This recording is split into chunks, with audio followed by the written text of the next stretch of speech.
মন হয়েছে চাঙ্গা, করেছি হাঙ্গামা। গতকালকে আমরা মিলিত হয়েছিলাম প্রায় 50-60 জন ফ্রেন্ড সার্কেল।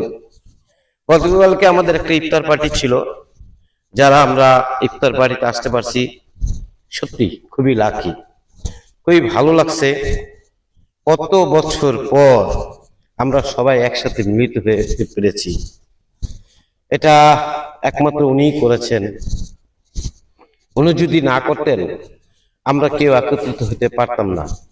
কারণ শত ব্যস্ততার মাঝেও আমরা প্রত্যেকে চেষ্টা করছি যাতে উপস্থিত থাকার জন্য, এবং প্রত্যেকটা মুহূর্তে আমরা সবই খুবই এনজয় করেছি, যা কেউ করতে পারে নাই। প্রিয় কলিজার ভাই বোনেরা, আপনারা আশা করি প্রতিটা মুহূর্তে দীর্ঘদিন যাদের সাথে একত্রিত হতে পারেন নাই, একত্রিত হয়ে দেখা যাচ্ছে কাজ থাকবে, সবকিছুই থাকবে, তার মধ্যে দিয়েও বন্ধু বান্ধব আত্মীয় স্বজন সবার সাথে একটু দেখা সাক্ষাৎ করতে হবে শত ব্যস্ততার মাঝেও। কিন্তু আমরা মনে করি যে অপচয়, দ্যাট মিনস খরচে বহনের ভয়ে আমরা কেউ যাইতে চাই না। কেউ বা সময়ের এতটা ব্যস্ত দেখায় যে ওই বন্ধুদের মধ্যে একটু কিছু সময় দিব, সেই সময়টা আমরা কেউ দিতে পারতেছি না। এইটা করেন না। টাকা আজকে আছে কালকে নাই, কিন্তু যে তৃপ্তিটা আপনি এখন নিয়েছেন, আপনি দেখবেন যারা আমরা বন্ধুরা গতকালকে উপস্থিত ছিলাম, তাদের প্রতিক্রিয়া আজকের অনুভূতিটা কিরকম, যারা আসতে পারেন নাই তাদের অনুভূতিটা কিরকম, দুই ধরনের। তাই সবাই চেষ্টা করবেন প্রত্যেকটা মুহূর্তে সবাই অ্যাটেন্ড করার জন্য।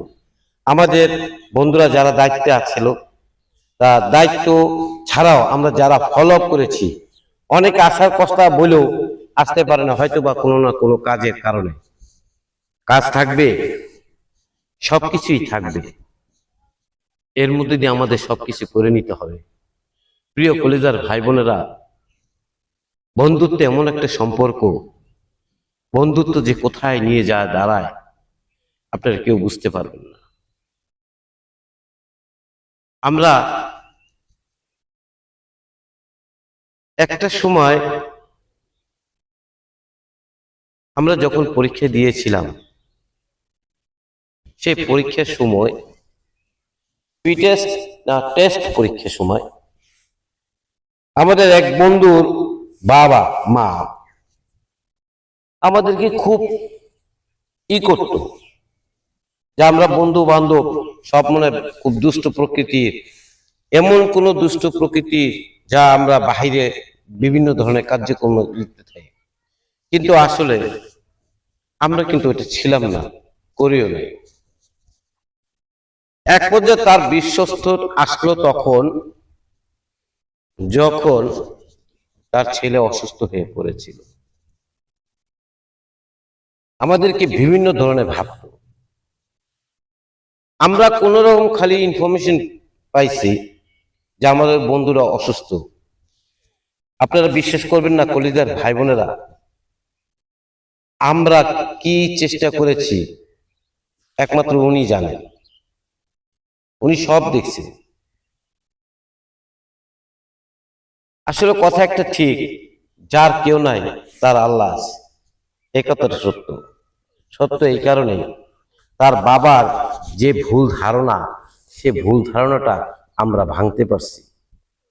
তার ছেলে যখন অসুস্থ ছিল, আমরা এক হাসপাতাল থেকে আরেক হাসপাতালে, আরেক হাসপাতাল থেকে আরেক হাসপাতালে, এরকম আমরা নিয়ে গেছি। যখন আমাদের বন্ধুকে ইবনে সিনা হসপিটালে রাখলো, ইবনে সিনা হসপিটালে রাখার সময় তার আব্বা মা অনেকটা অসুস্থ হয়ে গেল। তখন আমরা ফ্রেন্ড সার্কেল যারা কি করলাম, 2 শিফটে ডিউটি করলাম। কেউ সকালে করছে, কেউ রাতে করছে। ওর যখন যা প্রয়োজন লাগছে তখন তো আমরা করার চেষ্টা করছি, কিন্তু দুঃখের বিষয় তার আপন চাচারা যতটুকু না করছে আমরা ততটুকু করছে। এটা তার বাপের কথা।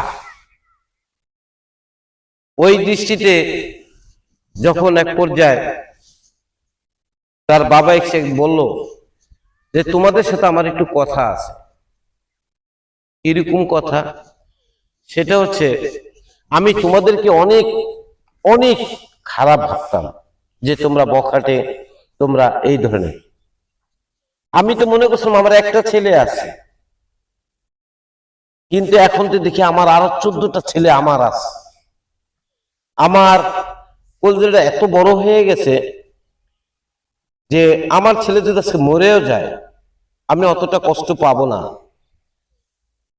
কষ্ট পাইতাম তোমরা যদি না আসতা, কিন্তু তোমরা আমাদেরকে দেখাই দিয়েছো। আমরা দুজনেই তোমাদের প্রতি যে একটা ধারণা ছিল, ধারণা তোমরা আবার চেঞ্জ করে দিয়েছো। আমি দোয়া করি আল্লাহ পাক রব্বুল আলামিন তোমাদেরকে যাতে অনেক বড় করে। তার সেই ধারণা থেকে আজকে এখন পর্যন্ত তাদের সাথে আমরা সেই মুখ নিয়ে আছি।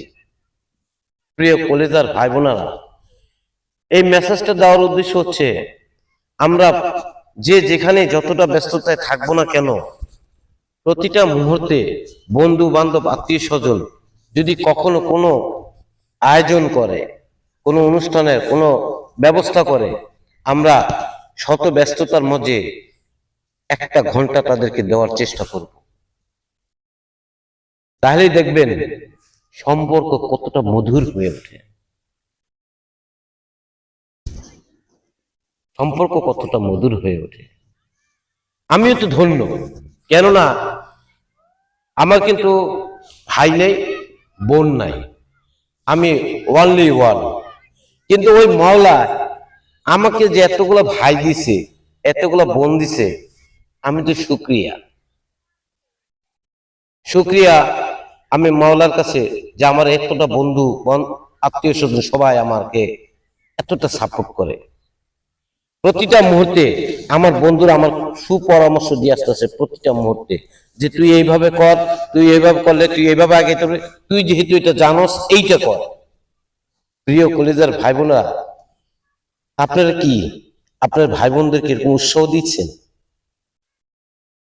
ওরা কিন্তু আবার উৎসাহ দিচ্ছে। আমার সেই বন্ধু বান্ধব আমাকে উৎসাহ দিয়েছে, এখন পর্যন্ত দিচ্ছে। তাই আপনারা সবাই একত্রিত হবেন। আমার কথায় কেউ মনে কষ্ট নিবেন না। আমরা চাই সবাই একত্রিত হতে। তাই সবাই একত্রিত হবেন এই দোয়া করি। আশা করি আমার কথাটা কিছুটা হলে বুঝতে পারছেন। যদি আপনাদের সবার জ্ঞানে থাকে, একটু কিঞ্চিত মাত্র ভালো লাগে, এই জিনিসটা সবার মাঝে একটু ছড়িয়ে দিন আমাদের প্রত্যেকটা মানুষের মাঝে হৃদয়ের বন্ধনে, যাতে একত্রিত হতে পারি। প্রিয় কলিজার ভাইরা, আজকে আছি, কালকে চলে যাব, যখন ডাক দিব তখনই উঠে যাব। কোনো